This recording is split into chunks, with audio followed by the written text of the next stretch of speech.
You are full of passion. Dahil mo ng hirap, no? Actually, pinaghirapan mo to. You keep him. You care and you keep him. So, ang tanong mo, nagkakagusto ba sa akin yung tropa ng BF ko?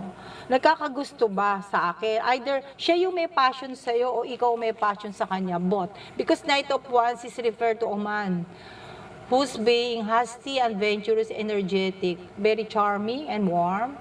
So, yes. Yes. Nakatago lang yan. Secret lang yan. Ayaw yan sabihin.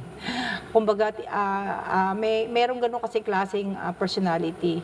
I-hide in himself. Okay? So, the cards say yes. Okay? Fatima? Fatima, are you there? Si Fatima. Ano ang concern ni Fatima? Magkakabalikan po ba kami ng live-in partner ko na si Mark? Wow. Oh, you all have the energy of 8, so 17. 1 plus 7 is 8.